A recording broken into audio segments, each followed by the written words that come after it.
Good morning sir. Morning కూర్చోండి రా. Thank you sir. Homework అంతా కంప్లీట్ చేశారా? Yes sir. సరే ఈ బోర్డు మీద రాసినంతా రాసుకోండి, సరేనా? సరే సార్. ఏంది ఏందో స్మెల్ వస్తుంది.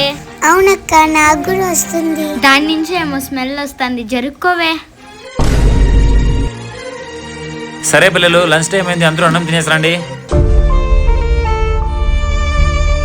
నువ్వేంటే మా పక్కన వచ్చి కూర్చున్నావు? హే లేవే పోదాం.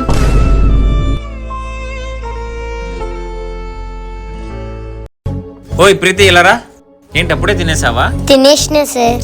సార్ సార్ అమ్మాయి దగ్గర ఎందుకున్నారు సార్? అమ్మాయి దగ్గర ఏదో వాసన వస్తుంది. వాసన వస్తుందా? ఏంటమ్మా, నిజమేనా వాళ్ళు చెప్పేది? ఒకసారి ఆ క్యారీ ఇవ్వు.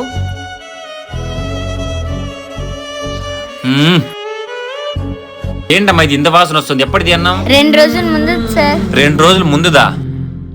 చూడండి అమ్మా, స్మెల్ క్యారీ నుంచి వచ్చింది కానీ తన దగ్గర నుంచి వచ్చింది కాదు. మీరు ఇలా మాట్లాడడం తప్పు. తన పరిస్థితి చూసి మన ఎతాలు చేయడం చాలా తప్పు. వెళ్ళి తన సారీ చెప్పండి. సారీ ప్రీతి. మనలో మనకు ఎందుకు సారీ? రా మా క్యారీలో అన్నం తిన్నాం. మీరు కూడా మీ స్కూల్లో చిన్నప్పుడు ఇలాంటి ఫేస్ చేసింటే కామెంట్ చేయండి.